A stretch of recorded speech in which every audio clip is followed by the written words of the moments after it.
All right, everyone, welcome. This is episode 73. I can't believe it. I'm with one of my really good friends, Alexa Seda. Alexa, welcome. Thank you for being here.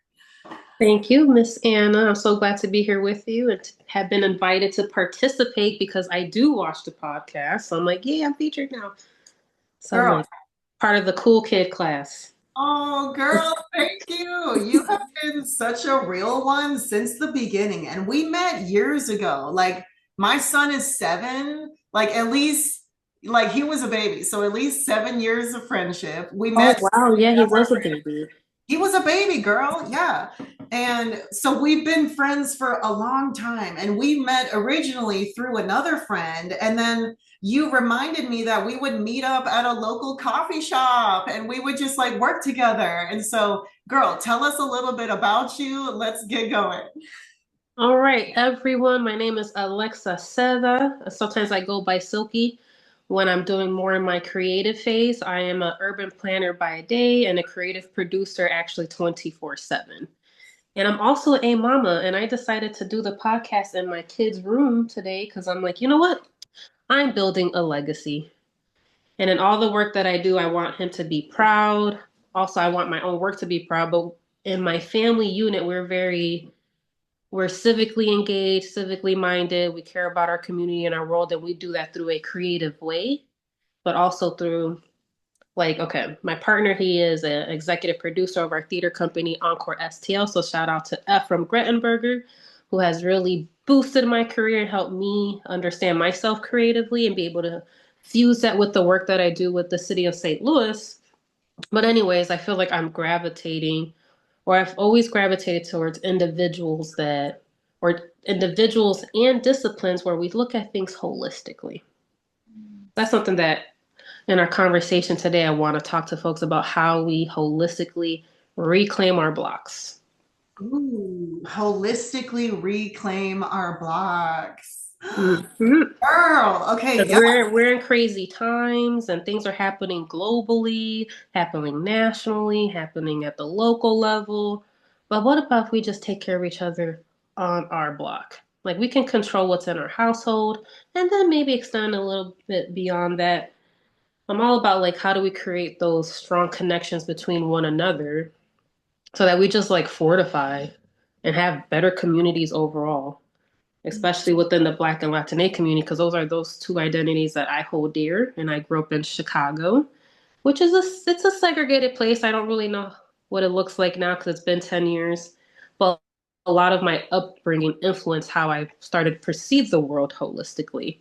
And since I could just say since I was 5 years old, I wasn't thinking about Britney Spears or Beyonce. I think those were like the popular artists at the time. Yes, I loved NSYNC and all that.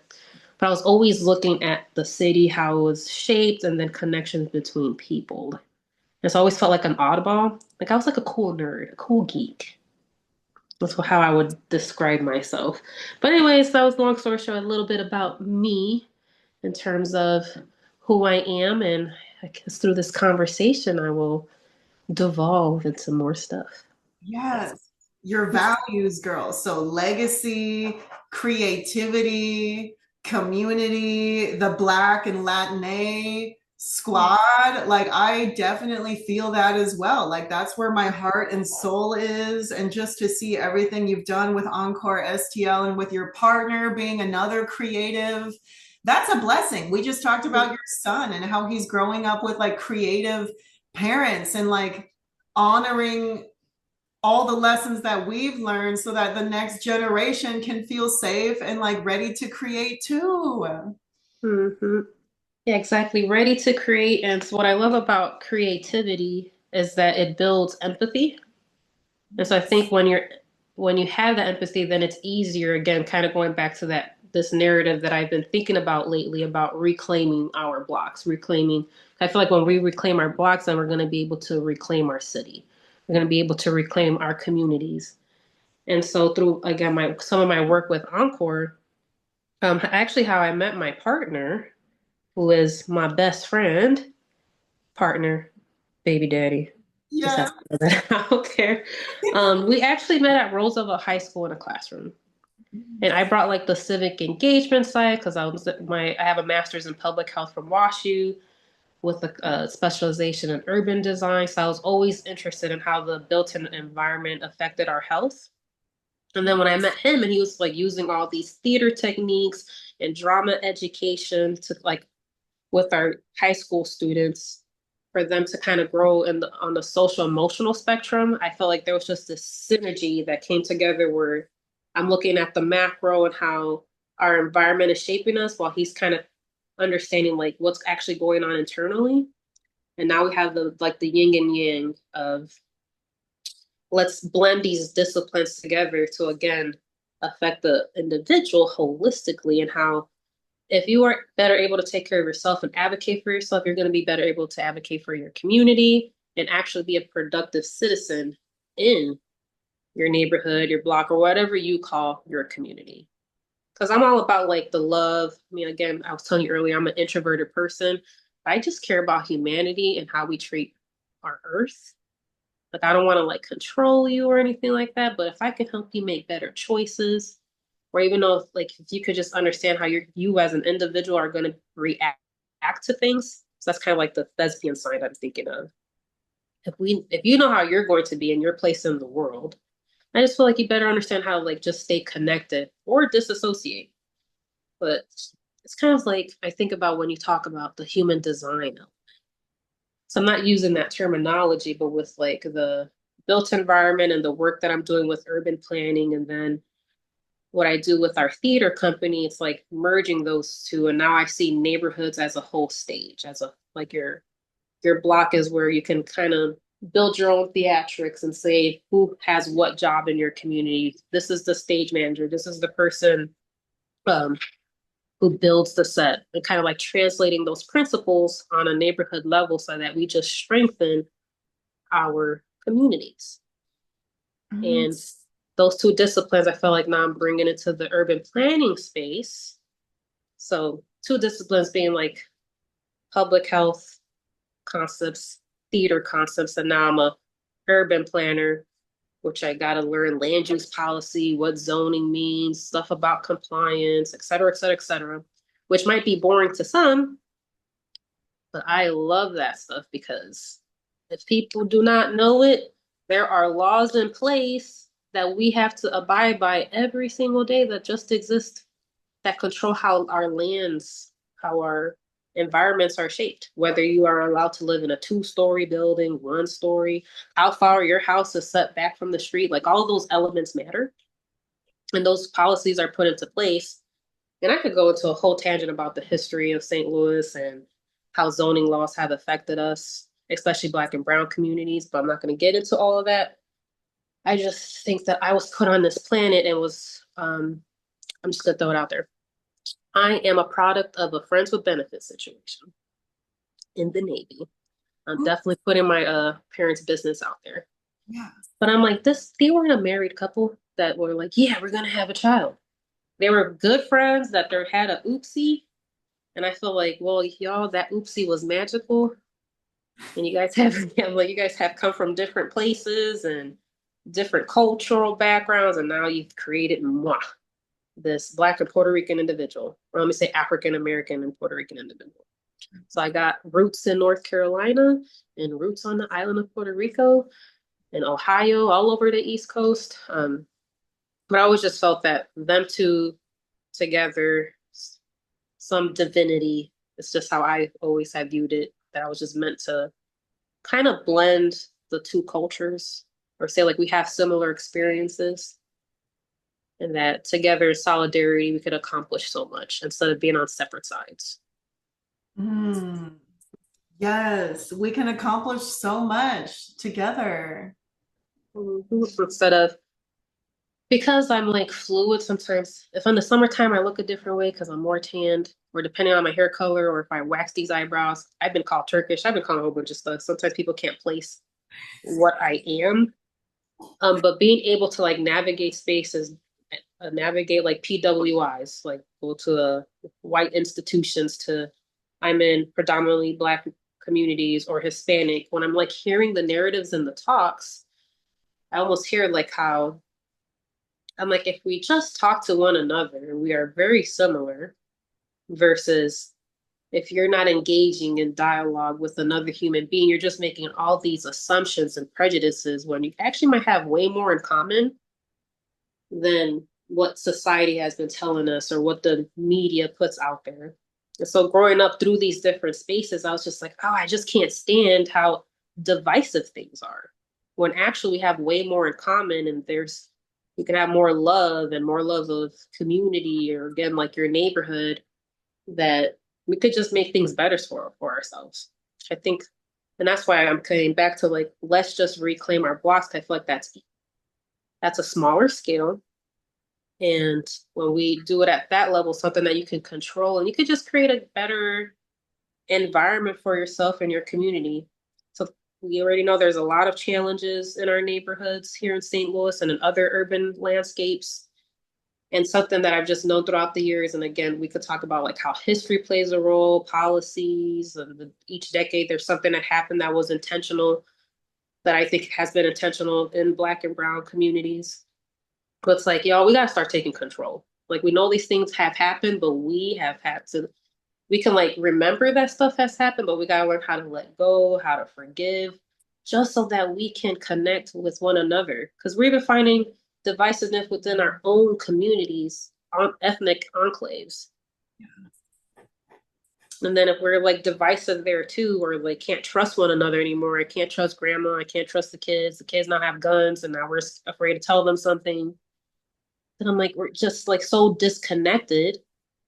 And of course, we're going to keep, like, if we're not united, then of course anyone could come and infiltrate with their laws and policies. And there goes our communities. There goes our health. There goes our education. There goes our fathers. There goes our mothers. There goes our young kids, like going into the prison pipeline. All this crazy sort of stuff that I'm just so glad that I was have been exposed to these things. But I want to give credit to my mom for being the parent that she was because she never took out like whatever was happening circumstantially. Because like I lived in Chicago, I lived in gang-ridden neighborhoods. I lived in a neighborhood that was a super fun site, which what influenced like my whole public health background and being interested in built environment research through like my formal education. Where was I going with that? Oh, but anyway, she was like a great mom that exposed us to different cultures, never talked bad about anyone or said anything about anyone's ethnicity. So I didn't grow up with that mindset of like, oh, Latinos are like this, oh, white people are like this, black people are like that. I was exposed to everyone through like her jobs and her being a single mom and her having to pick me up from school if I got sick and just riding with her to her home visits because she was a social worker. But having her as a parent, I think that definitely helped me in my with the empathy, being of service to others, but not having that judgment of like it's me against you. I do think if she took out any of the like if she wasn't a great mom, I could have succumbed to I don't know. Me and my partner we joke about this. I was like, I was gonna be a diamond queen, like join a gang in Humble Park, Chicago. Our own little gang at school. Because that's what was like kind of cool and hip. You just saw the gang members. Like I remember one time I left my class, I was like in fourth grade, and I just see one guy running with a bat after another guy, and you could tell like, okay, that's gang related. Like I lived on the block, like right on the division between the Latin Kings, so that like they like live next door, and then I guess when you like cross the street west, that was the IGs, the Imperial Gangsters, and you see all the taggings throughout the neighborhood and all of that. Um, But if she wasn't the parent that she was, I do think like the streets would have consumed us maybe. Yeah. And we would have ended up like living that lifestyle. But she's even with like not having the most income or whatever, we would go on joy rides. We just did a lot of fun things. And she still felt guilty. She's like, I couldn't pay for museums and stuff. And I was like, shoot, I didn't know. We still went places. We went to parks. We had a good time. You were always like nice to me and my brother. You didn't like yell at us. You know, she didn't do those things that so I think some parents, when they live in like stressful environments or situations, or they are a single parent, might incidentally like take it out on a child Yeah. because they themselves are stressed. Um, but that's my shout out to my mama, Annette Seda, for And then, she I credit her a lot to my independence and my love of humanity, mm, but girl, also knowing like how the household can where that's a foundation as well.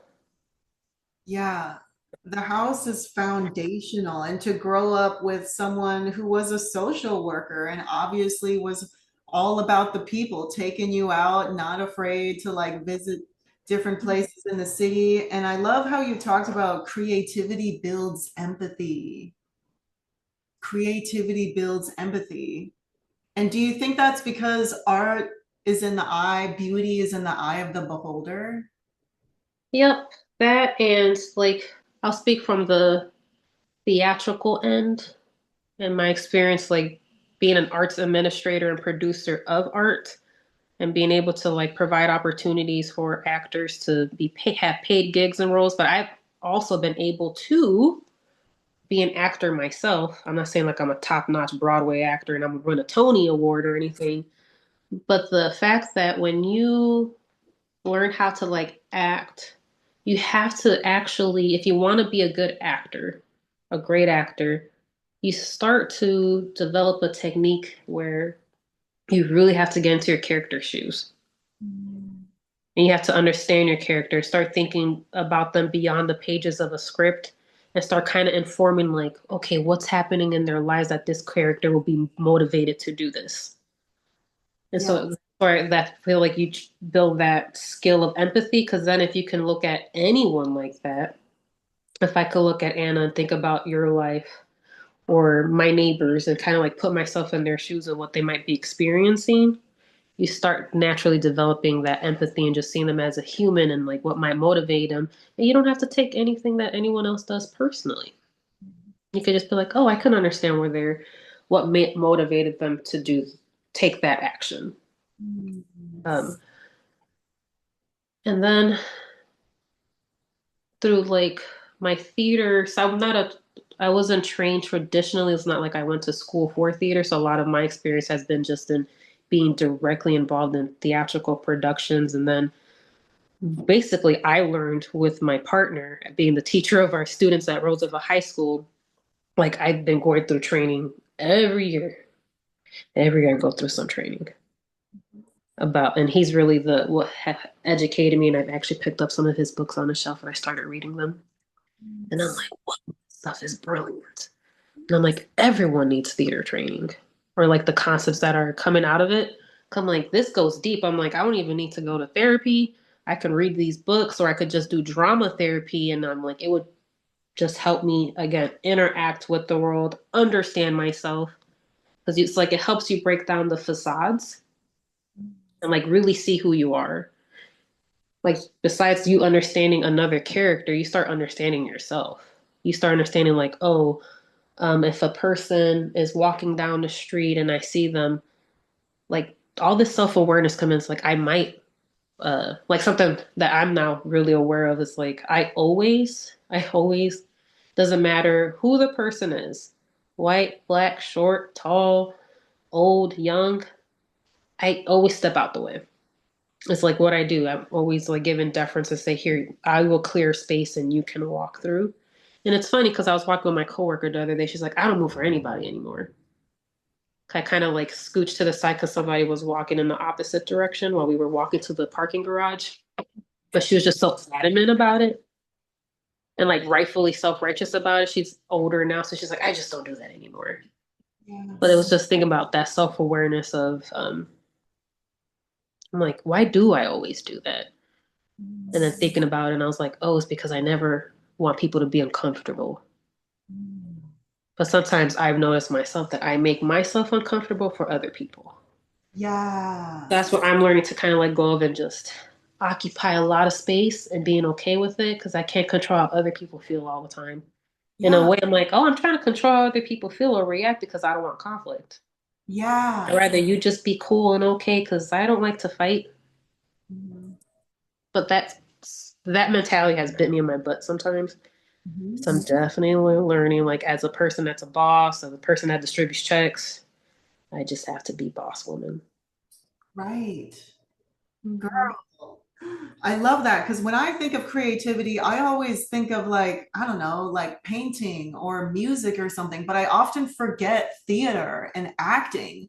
And a lot of public speakers will take like improv and even with like children and like Montessori, like role playing, how Mhm. that is such a crucial exercise to get you out of your head. And just like you said, to understand other people's motivations. And when you think like that, you have to be somebody else. Like, how could you not have empathy? Like, if you had this childhood and you moved around and this is what you experienced, like, that would make a lot of sense, right? And it's not about judgment, it's just like honoring the differences. Honoring, yep, honoring the differences. And it's like also another coin of that is like what I think about the theater space is that now while you have empathy for others, you also, the whole world is a stage. Like people are now a guest in your reality. Because in a way, I can't think of a better term right now. It's like you're able to control a space because now you understand people's motivations and behaviors as well. And you're Yeah. like able to like read situations. And it's a way to also like build confidence Mm. because it's like if you see everything kind of through that lens, then you can like play the strings. You can be, it's like everyone becomes a puppet in a way. And I don't mean that in a bad way where you're controlling them and they're like you're telling them what to do, but it's just this is something that I learned again, now giving a lot of credit to my partner and just going through his training and watching him teach. Like he's taught over probably in St. Louis City, he has to be in like the 1,500 mark of individuals that have gone through, because he's been doing this for 10 years plus, teaching young kids all over St. Louis City through a lot of our youth organizations. But anyways, that gets in the reality and just seeing the growth of his classes because I tend to again I'm like the administrator or like do the paperwork aspect because I love like making things look clean and like doing that portion. But I sometimes I'm a guest or I come to the class, but I see the growth of a young girl that's super shy and doesn't want to like get in the middle and like maybe do one of the improv exercises and then all of a sudden 3, 4, 5, 6 weeks later at the end of their course because sometimes we do like a whole semester with one of our partners like Gene Slay, or we used to do free programming at Thomas Dunn Learning Center. The growth that happens from just being exposed by doing these activities. Like Yeah. some people don't know what they really look like. They don't stare at a mirror. So they don't even know how their eye might twitch when something gets on their nerves. Mm. Like Yeah. just knowing how you're going to react to things, like that self-awareness is key. But then again, that self-awareness is key and then helps you understand like how to interact civically with your neighbors. So that's kind of how I bring the teachings from like just doing the work and um, the drama education and working with many production teams through Encore STO is translating that I feel no I know makes me a better urban planner Mm. because now when I'm working with community it's like the ability to empathize, the ability to listen to what residents are really asking for, but also to like bring flavor to concepts that might be boring. I do not know what my dog is trying. Yeah. Okay. Flavor to concepts that might be boring. Girl, that's a key talent and skill that teachers need. Like, how are you going to get your kids if you have something that you got to talk about and it's not amazing? Like, how can you make it interesting? That's why I'm like the whole everything's a stage to me now. Mm. Like even presentations, I used to be so shy when it came to the planning commission. So, so maybe I said this earlier, but I didn't say what agency I work for. The City of St. Louis Planning and Urban Design Agency Okay. is where I've been for the last 5 years as a senior planner, and I work with residents on developing their neighborhood plans. Mm. Um, And I love it because again, I'm such a neighborhood gal. Yeah. But I'm also for the city of St. Louis. I want people to know that like all our neighborhood plans that still fit into like a nice cohesive whole again. Yeah. But like let's still honor that each neighborhood has their flavor, their history. Don't take away from that. But how does it still fit into all St. Louis? Because St. Louis should be a city that's competing with our other cities in the United States. We have so much talent, so Yes. much gravitas here, so much ingenuity that I'm like, yeah, we could be some top contenders, like way up there. But again, there's stuff like historically, or I'm a transplant, so there might be some things I don't understand. But then I do have some perspective comes like, well, this is how Chicago might do it. This is what Baltimore does. This is how New York City, Right. how culture plays a role in moving a city forward and being forward thinking and progressive, et cetera, et cetera. Anyways, I feel like I just tangented there. Forgot where. Oh, work for the city of St. Louis. I'm a neighborhood or senior planner doing neighborhood planning, but like this whole, because I started actually with like Encore first. That has really influenced how I view neighborhoods and how we can accomplish things together. Yes. And also wanted to send like a shout out to some of the badass ladies that I've worked with in community who have Mm. inspired me because they're doing just that. They're like reclaiming their neighborhoods. So special shout out to Audrey Elliman in the Covenant Blue Grand neighborhood, Judith Arnold in Bannevenner, and Lisa Potts in the West End. So the northern side of the city, they are doing just that. They're taking time out of their lives now that either are retired or they're like working for other institutions and like reclaiming their neighborhoods, bringing programming back, understanding the landscape and just how to get things done and build partnerships, relationships, which is so important and critical in the other facet of how do we get our neighborhoods back together? How do we strengthen our communities, our blocks, so that I want to be able to come home and know that if just because I keep seeing it on my ring system, someone's breaking into cars again, is that my neighbor would be like, yeah, someone broke into a car instead of hoarding the information. Yeah. I want to be able to ask for a shovel for my neighbor, or if they wanted to ask me, let's just shovel each other's steps. Yeah. Right. Working Here's my doggy smart. Shyla guest story. Hello. Oh, Um, but yeah. if everyone had a little bit of trauma therapy, I think folks would be a little nicer to each other too. Hmm. Yeah, that's been a recurring conversation for me lately, like online and amongst friends, and how a lot of folks are afraid of their neighbors to get their to know their neighbors. And I'm like, hey, your neighbors are going to be there way before any first responder. Like, if your house is on fire, if some shit is going down, like your neighbor on the south side, Tower Grove South, like my neighbor saved my life. Literally, Ooh, the wife saved my life, saved my life. And I was like, I've never spoken to her before. I don't even think I ever saw her before. And wow. I'm like, damn, but that's it. Like the women really holding it down, not being afraid of, I don't know, speaking up, introducing yourself. Just like you said, even borrowing something like sugar or a shovel, or when Mhm. it snows, like maybe I need some salt. You know what I'm saying? Like, can Yeah.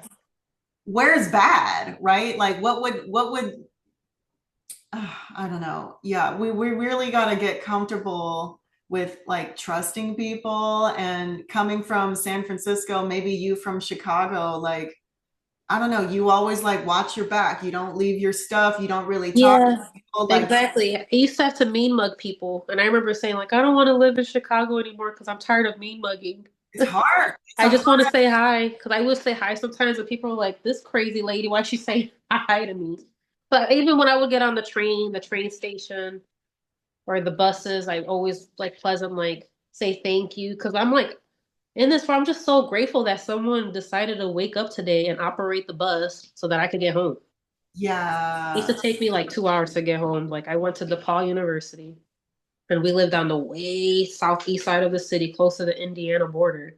And that was like freaking 2 hours to get to class. So I'm like, shoot, Man, thank you for the bus and thank you the train system. Thank you the city of Chicago for having some great transportation. yeah. Then I got a car, but then I was like, oh, this sucks because now I have to find parking. You know, it's way more people. And I was like, I'm gonna take the bus.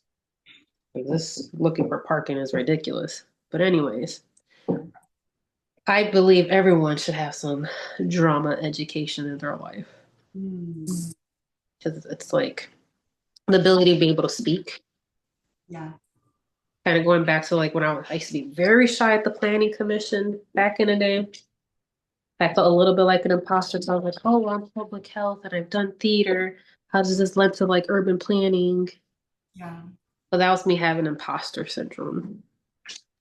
And urban planning is also a concept that looks at like everything holistically. Like you got to understand your street, the buildings, waterways. It's like everything that creates the environment that we're in, Yeah. all the physical structures.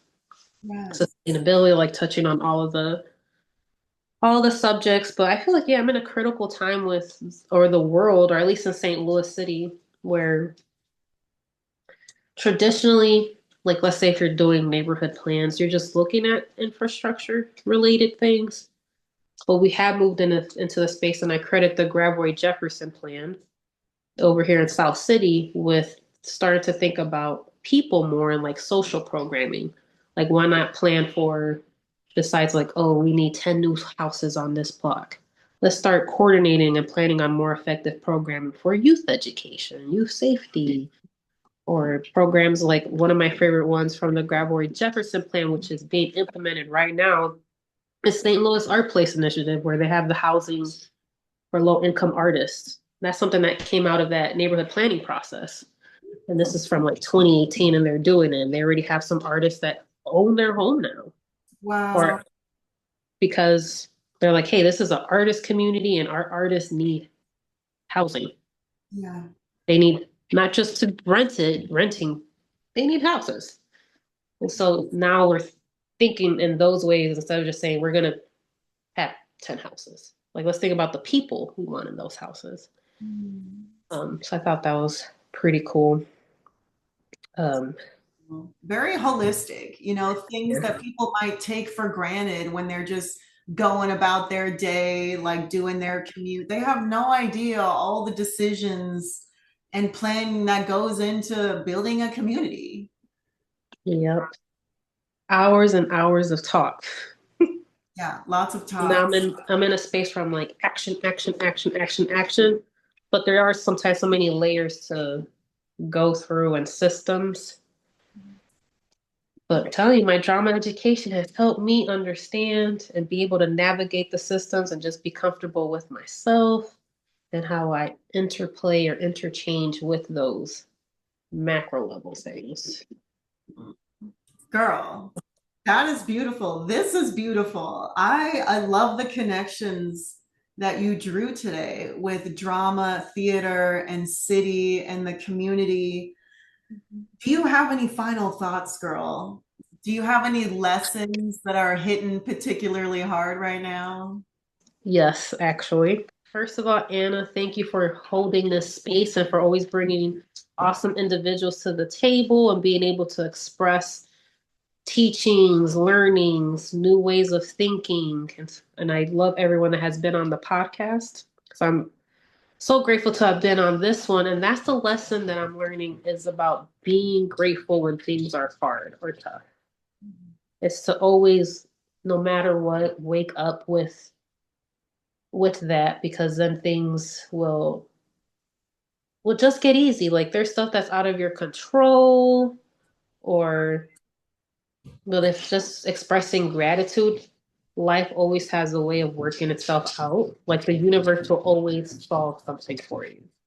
But I do think a lesson that I'm learning is that this like last 6 months of the 2024 year, I felt depleted. I was angry. And that's because at no point was I expressing my gratitude for the ability to have a business, for my child to have a home.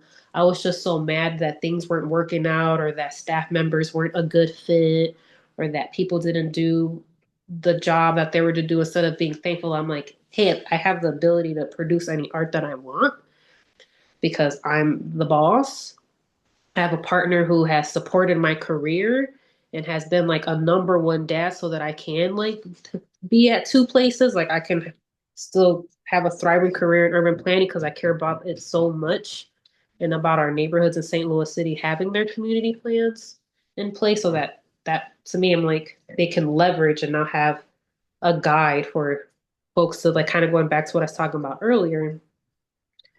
United having a plan, even if everything doesn't go according to a plan, but at least you are have a common goal as a community or a neighborhood that now you can advocate for yourself and say this is the type of development that we want, the type of programs, versus like everyone's in disarray and not in agreement about what would work best for your community. But anyways, I that's the lesson I'm going through right now is that you know what, if I was just grateful, things will always work out because they have a tendency to.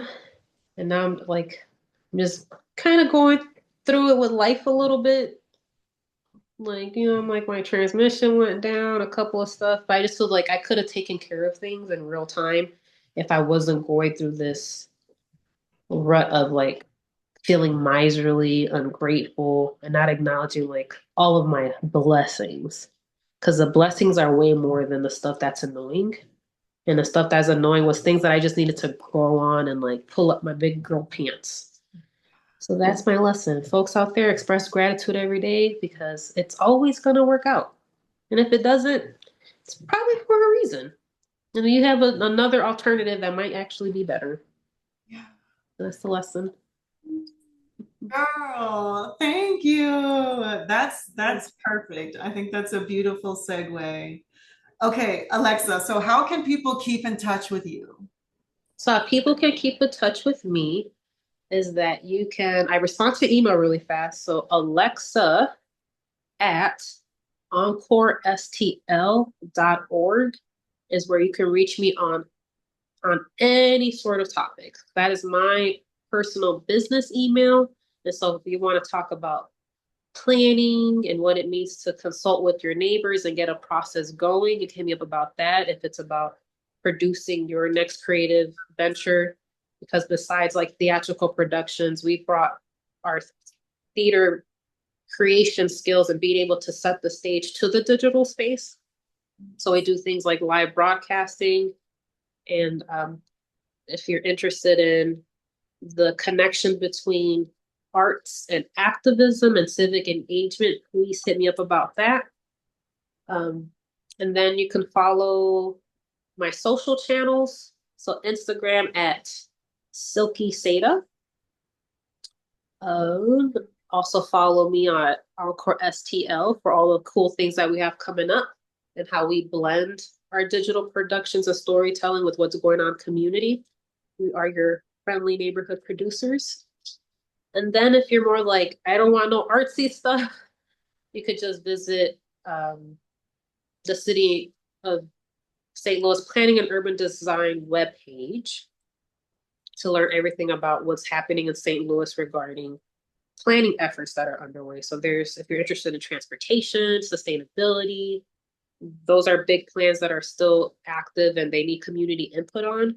You can go to planstl.com where you can find information about the next neighborhoods in St. Louis City receiving their neighborhood planning process.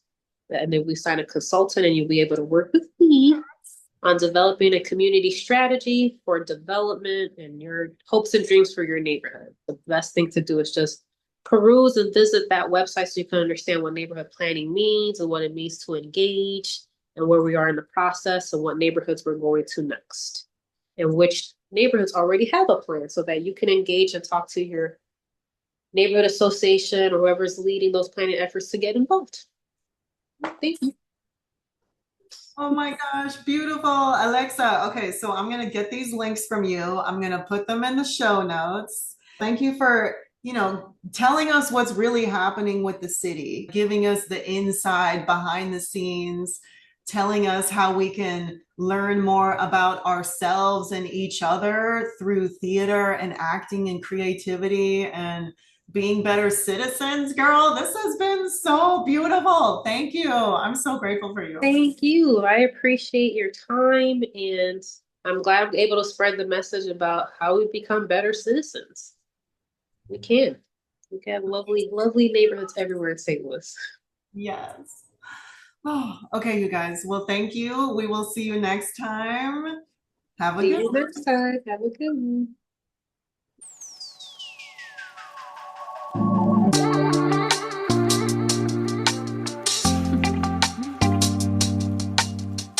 If you're looking for the most ethical, powerful, and magical fucking aromatherapy on the planet, so you can be a better bitch and just like totally fucking taken care of, I got the shit for you. I created this skincare line as an extension of my high school senior project. All natural aromatherapy experience because that's what we did back in the day. On our priestess, bad bitch, queen shits, we used oils, the purest fucking oils that not only penetrated your skin, it anointed you. Waking up first thing in the morning, clearing yourself between meetings, before you pick up your kids, that's the kind of shit I'm on. Almost like if you were saging, but you don't need a lighter. So let me introduce you guys. These make beautiful gifts. A holiday gift, for a Valentine's gift, or a galentine for your clients. A sister circle, somebody's birthday coming up. I also have an affiliate program. So if you want to sign up and you want to be a brand ambassador for Align with Anna, you get paid. To learn more about that, please go to alignwithanna.com/get